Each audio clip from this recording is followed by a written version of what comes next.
और अभी जो हम आपके लिए टॉपिक लेकर आए हैं बहुत ही दिलचस्प भी है और करामत भी है। दांत कुदरत का अनमोल तोहफा है जो कि खूबसूरती के साथ साथ आपकी अच्छी सेहत के ज़ामिन भी होते हैं, क्योंकि इन्हीं दांतों से आप चबा कर जिंदगी का मजा ले सकते हैं। तमाम खाने आप खा सकते हैं। लेकिन अगर ये दांत टूट जाएं तो फिर निकलना बहुत ही मुश्किल हो जाता है। एक बहुत ही मुश्किल सर्जरी होती है, भारी अखराजात भी आते हैं। लेकिन अभी कहा जा रहा है अगर आप तुड़वा भी लेंगे जुनैद तो एक इंजेक्शन की मदद से आपके दांत दोबारा लेकिन मैं अगर एक तुड़वाऊंगा तो मैं साथ वाले के दो तोड़ूंगा भी सही। लेकिन कोलंबिया यूनिवर्सिटी नाज़रीन ने एक तहकीक किया और एक डॉक्टर जेरेमी है, उनके मुताबिक तवील तहकीक के बाद एक ऐसा कुदरती तरीका दरियाफ्त किया गया है जिसमें स्टेम सेल्स के जरिए 9 माह में कुदरती तौर पर दांत उगाना मुमकिन है।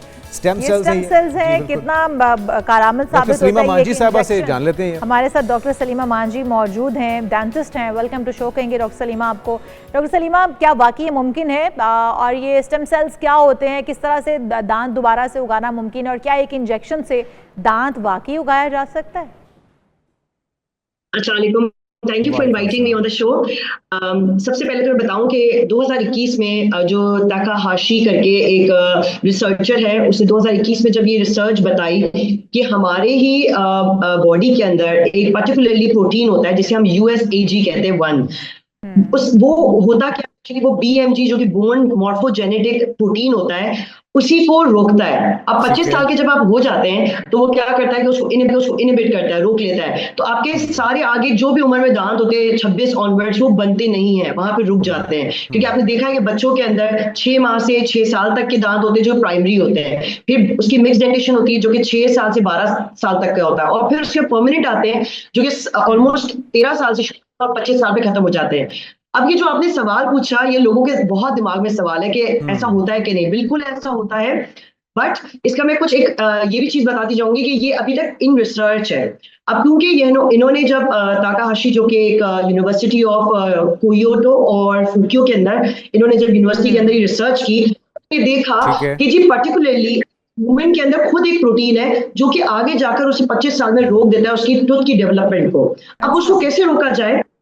उन्होंने कहा कि जो ये BMP जो एक प्रोटीन है जो उसके साथ होता है जिसको वो रोकता है USAG को हम क्या करते हैं, उसकी एंटीबॉडी बनाते हैं और वो BMG को सिग्नल करे, उसे काम करने का मौका दे। और B जो है सिग्नल जब होता है, अच्छा, क्या तो अभी डॉक्टर साहब जिस तरह आपने बताया कि इस पे रिसर्च हो रही है, इस पे काम अभी चल रहा है, तो क्या कोई रिजल्ट्स इसके आए भी हैं जो कामयाब हुए हों?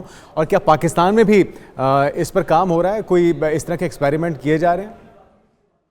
ओके, सो फार मैं आपको बताती हूँ, ये एक रेवोल्यूशन है रीजेनरेटिव डेंटिस्ट्री का। सही है, तो हमारे पास एक मैं कहूँगी डेंटिस्ट्री के पास एक और फील्ड आ गई जो कि रीजेनरेटिव डेंटिस्ट्री हो जाएगी, जैसे रीजेनरेटिव मेडिसिन होती है। सो अब इसमें क्या हो रहा है, अभी तक सबसे ज्यादा काम तो ऑफकोर्स ज्यादा चाइना जापान की साइड पे बहुत ज्यादा हो गया है, और अभी मैं आपको बताती हूँ उस पे 2 ट्रायल्स भी हो चुके हैं, माइस के ऊपर, फेरेट के ऊपर। ये माइस की ही एक चूहों की एक फॉर्म है जिनके ऊपर हो चुका है। अच्छा। अब इनका नेक्स्ट स्टेप क्या है? उन्होंने कहा है कि बाकायदा ये थर्ड डेंटिशन जिसे हम कहेंगे सुपर यानी कि ज्यादा दांत की मिकदार बनना या दांत बन जाना, उसको अब ये रिसर्च करें ह्यूमन के ऊपर हुआ भी है ट्रायल। ऑलमोस्ट इन्होंने फर्स्ट ट्रायल जो किया था ऑलमोस्ट 30 से 60 इयर्स की एज पे किया था, और उन्होंने देखा कि यस दांत ग्रो हो रहे थे इसकी इंजेक्शन के बाद। बट अच्छा डॉक्टर सलीमा, ये भी जानना चाहूंगी आपसे कि किस एज तक ये काम करता है, जो सेल आप बता रही हैं स्टेम सेल्स, ये किस एज तक बनते हैं और किस एज तक दांत ओरिजिनली अभी इस तरह से नेचुरली ग्रो किए जा सकते हैं?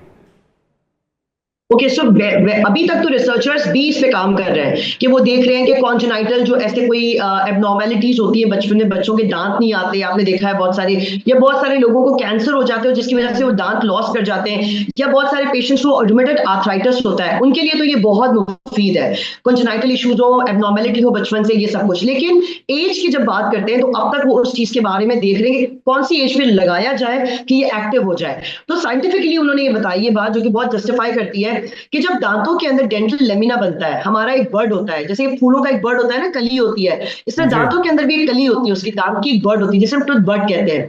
वो टाइम जब बच्चे का दांत प्राइमरी टीथ पे होता है जो कि 6 माह से 6 साल तक का होता है, उस टाइम पे बहुत ज्यादा अच्छी बात है कि अगर आप उस टाइम पे उसको करते हैं। लेकिन अभी तक इसकी कोई भी रिसर्च, निकलने का जो टाइम पीरियड है ये लगभग 9 माह के करीब है। और क्या हमारे जो बुज़ुर्ग हैं अगर ये तजुर्बात कामयाब हो जाते हैं तो वो 70, 80 या 90 साल की उम्र में भी अपने मुकम्मल दांतों के साथ खा पी सकेंगे? क्या ये मुमकिन हो पाएगा?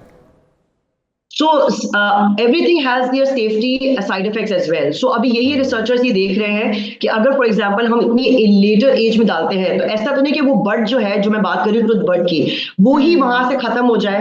अगर वो किसी पेशेंट के अंदर वेरी कर रहा है कि ऑफकोर्स उसकी ग्रोथ के अंदर वो अभी भी पैदा है, बेहतर है और बर्ड वहां पे प्रेजेंट है, तो उनको बाहर से कोई बर्ड पैदा नहीं करना पड़ेगा। वो बर्ड होगा अगर दांत के अंदर ही, कली होगी तो उसके अंदर इंजेक्ट होगा, उसको एक्टिवेट करना पड़ेगा। तो इस तरह से डॉक्टर सलीमा, जो दांत बनाने वाले, डेंचर्स बनाने वाले तमाम कारोबारी अफराद हैं, उनके तो कारोबार ठप हो जाएंगे, जो आर्टिफिशियल दांत लगाते और बनाते हैं। जो दांत हैं उनका कारोबार तो जाता रहेगा।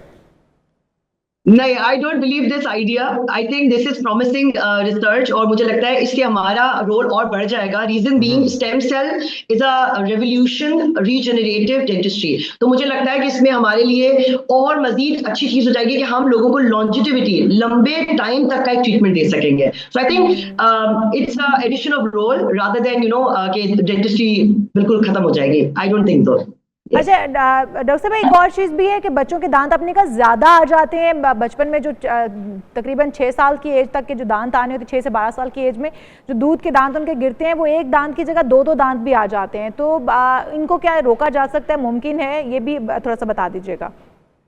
कोई मेडिसिन? तो जैसे मैंने बात की, जी जी, सो जैसे मैंने बात की कॉन्जेनाइटल जो टीथ होते हैं, उसका मतलब ये एबनॉर्मलिटी वाले टीथ या फिर कम टीथ आए या 2 दांत आए, जो दांत है वो म्यूटेट करके या फ्यूजन करके मिलके ऐसे पैदा हुए, 2 मिलके ऐसे, तो उन सूरत में हम इन लोगों के लिए भी बहुत हेल्प कर देंगे इस थ्रू दिस रिसर्च।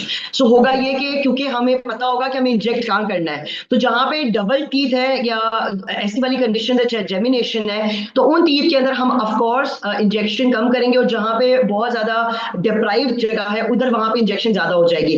तो उन लोगों को बहुत फायदा होगा जहां पे आपको एब्सेंस ऑफ टीथ है या उन जगहों पे जहां कॉन्जेनाइटली प्रॉब्लम्स हैं, बचपन से नहीं आए या कैंसर की वजह से लॉस हो गया है, ये तमाम कंडीशंस को ये डील करेगा बहुत अच्छी तरह से। अच्छा, ये जो हम अब एक बार फिर से आते हैं ये टूटे हुए दांत के मामले पे, क्या ये तकलीफ दे जिस तरह से अमूमी तौर पे होता है सर्जरी के ज़रिए मसनूई दांत लगाना, वो तकलीफ अमल भी है, महंगा भी है, तो ये तरीका इलाज क्या महंगा होगा और क्या इसमें तकलीफ होगी या बग़ैर तकलीफ के होगा और अफोर्डेबल होगा सबके लिए?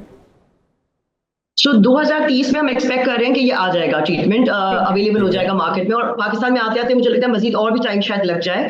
बट मैं आपको ये बताऊंगी कि this will be a very expensive procedure. Reason being, आप देखिए स्टेम सेल है, आपकी रीजनरेशन हो रही है, आपको पूरी लाइफ का एक सोल्यूशन मिल रहा है, तो it also requires some cost. तो एक चीज तो ये कि जैसे आप हेयर की स्टेम सेल देखते हैं आजकल, आपको पता है कि स्टेम सेल हेयर्स में भी डाला जाता है, रीग्रो किया जाता है, उसकी भी एक कॉस्ट होती है, उसकी 1 लाख to 2 लाख के दरमियान एक वाइल आती है। तो ये सिर्फ वन टाइम प्रोसीजर नहीं होगा, हम इसको बार बार फॉलो पे रख रहे होंगे। तो मे बी 9 माह तक तो वैसे भी टाइम दिया जा रहा है डॉक्टर सलीमा, तो 9 माह तक तो फॉलो अप वैसे भी चलता रहेगा, तो क्या तकलीफ दे भी होगा? जिस तरह से जुनैद पूछ रहे थे, ये जिस तरह से बाकी दांत लगवाना, निकलवाना, ये काफ़ी तकलीफ दे प्रोसेस है, तो क्या ये भी, इसमें भी कोई पेंशन होगी? बस आपको इंजेक्शन लगेगी, जैसे कि स्टेम सेल के अंदर हम वाइल डालेंगे जो सोल्यूशन होगा, और सोल्यूशन के थ्रू आपके दांत के अंदर, ब्लड के अंदर जाएगा। जब ब्लड के अंदर चला गया तो ऑफकोर्स इंजेक्शन का पियर्सिंग पेन तो होता है, जो आपको इंजेक्शन का होता है, that is the only pain you have to bear, otherwise कुछ भी इसके अंदर नहीं है। और मैं आपको बताऊं कि ये जो मैं आपको बता रही हूँ बार बार, USAG जो एक प्रोटीन है जिसको हम रोक रहे हैं और उसकी BMP को हम प्रमोट कर रहे हैं, ये सिर्फ एक दांतों के काम पे बात नहीं करता, मैं आपको बताती हूँ किडनी के ऊपर ये काम करता है और किडनी के डिजीजेस को प्रमोट करता है। ये बाकायदा मैं साथ साथ बताती चलूं कि ये इतने सारे प्रॉब्लम्स को क्रिएट करता है जिसको हम रोक देंगे। सो इससे दांतों का फायदा नहीं होगा, ये किडनी की प्रॉब्लम्स का फायदा हो जाएगा। ये बहुत अच्छी बात है, खुशाइन बात है, इस पे काम जारी है, इस पे रिसर्च चल रही है और 2030 तक आप बता रही हैं कि पाकिस्तान में या पूरी दुनिया में प्रैक्टिकली इंट्रोड्यूस हो जाएगा। बहुत शुक्रिया डॉक्टर सलीमा मांझी साहब। पाकिस्तान में भी बिल्कुल, और खासतौर पे हादसाती तौर पे किसी के दांत टूट जाते हैं, किसी के हादसाती तौर पर तो है, और जो जुनैद तोड़ने वाले हैं जिसके 2 दांत, वो भी मैं बिल्कुल भी अमन पसंद चेहरी हूँ, और अगर कोई पहल करे तो फिर उसका जवाब तो देना बनता है ना। लेकिन जो हमारे बुजुर्ग हैं खासतौर पे, ये उनके लिए बहुत बड़ी ब्लेसिंग हो सकती है। बुजुर्गों को बड़ा मसला होता है जब वो बुजुर्गी की उम्र में पहुंचते हैं, चबाने में गोश्त हो या कोई भी आप नॉर्मल ग़िज़ा भी नहीं, बहुत अच्छी एक इनोवेशन है, एक इजाद होने जा रही है, एक दरियाफ्त होने जा रही है और इसके लिए कोशिश जारी है, एक्सपेरिमेंट्स चल रहे हैं।